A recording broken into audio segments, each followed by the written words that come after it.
See, you heard repeatedly, the first thing if somebody wants to get salvation, guaranteed is by Sharanagati. Or you have to practice Bhakti Yoga. In Bhagavad Gita, there are 4 paths that are given to us.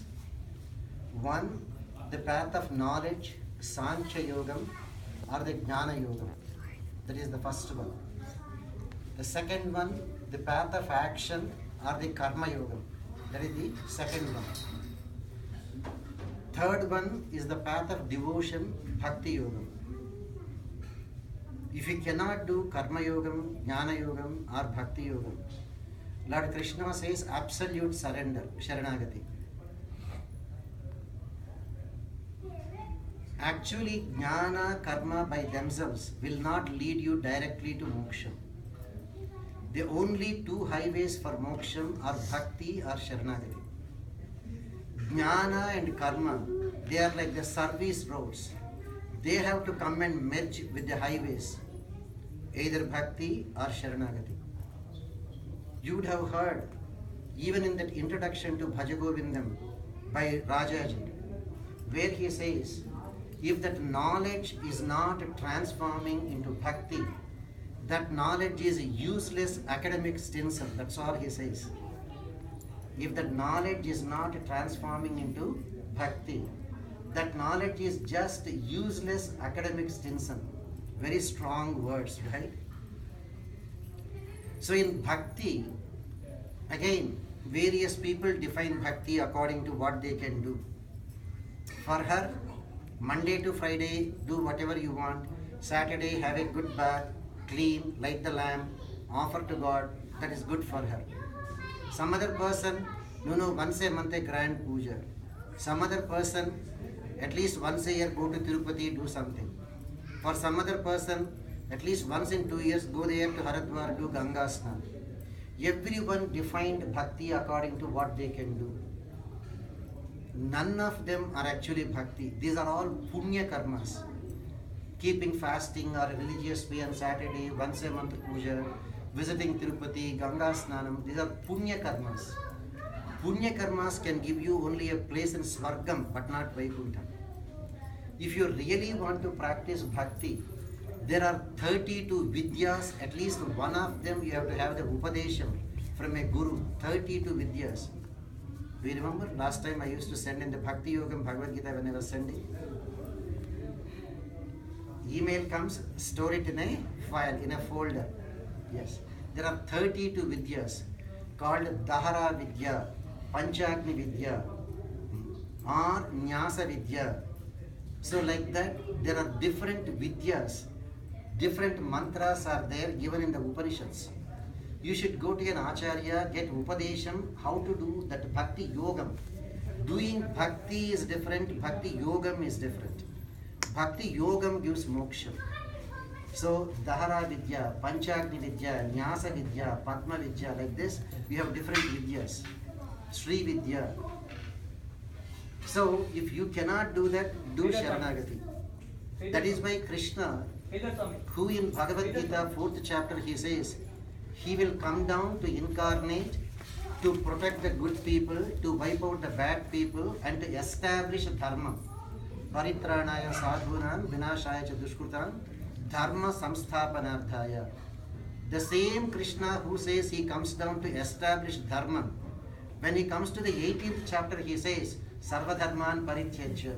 Is it not contradictory? The Krishna who says he comes down only to establish Dharma in the 4th chapter says in the 18th chapter, forget about all dharmas.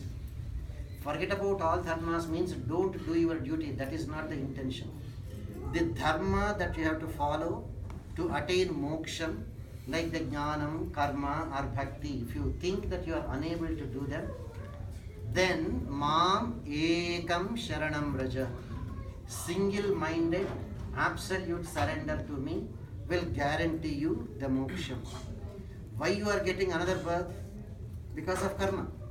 Because of the unimaginable amount of papa karma we have accumulated, not from yesterday, not in this birth, for the past millions of births. That is why Krishna says, if you have to get moksha, you have to wash out all your karma.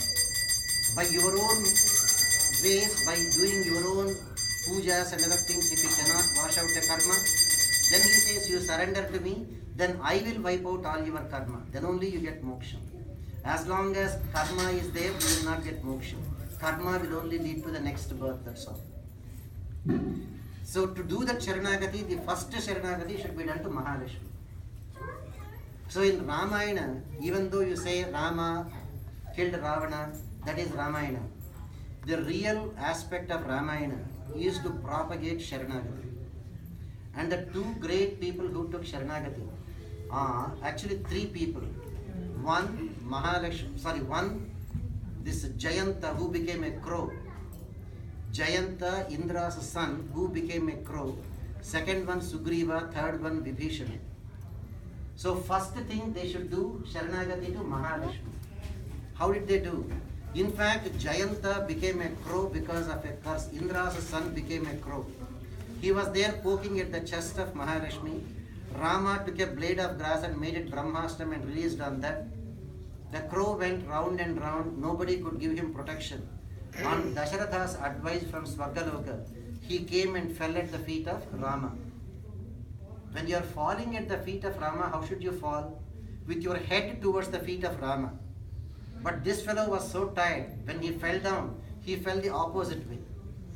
That is the head away from Rama and the tail towards, the feathers towards Rama. Mahalakshmi, even though this fellow mercilessly came and poked at her chest and she was literally bleeding, but when somebody came and fell on the wrong way, you know what Mahalakshmi did? Before Rama could have a glimpse at that fellow Jayanta, that crow, she used her foot to reverse that fellow, so that the head is turned towards Rama. That is the mercy of Mahalakshmi. Without Mahalakshmi's mercy, nobody can even get Sharanagati. Same thing with Sugriva. Sugriva did not have direct interaction with Sita Devi. Then how did he get Sharanagati from Rama? As Ravana was taking away, her sight already fell on Sugriva. She found them, she packed all her jewelry and dropped them. And that is where she already saw Sugriva, that this fellow is going to surrender to Rama and he will give this jewelry to Rama. So Mahalakshmi's grace was already there on Sugriva as she was being taken away by Ravana.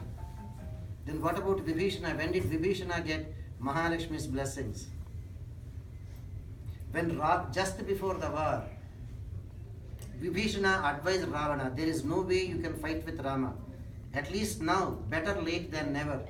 Take Sita Devi, give her back to Rama, ask for forgiveness. Otherwise, you and the whole Lanka will be wiped out. Ravana kicked him out. Vibhishana with 4 of his ministers were there coming.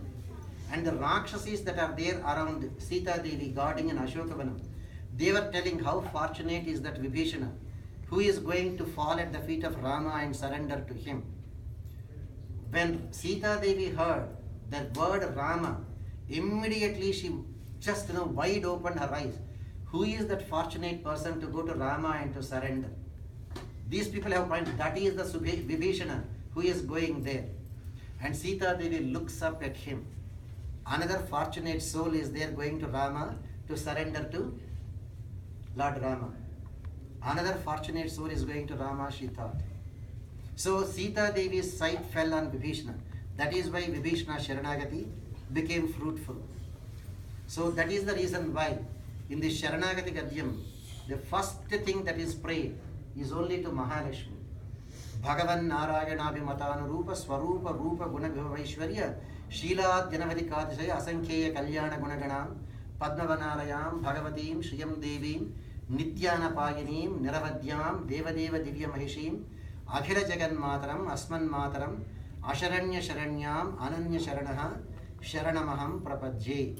The first and the foremost Sharanagati is done to Mahalakshmi, and only with her blessings your actual Sharanagati will become fruitful. So that Mahalakshmi will bless.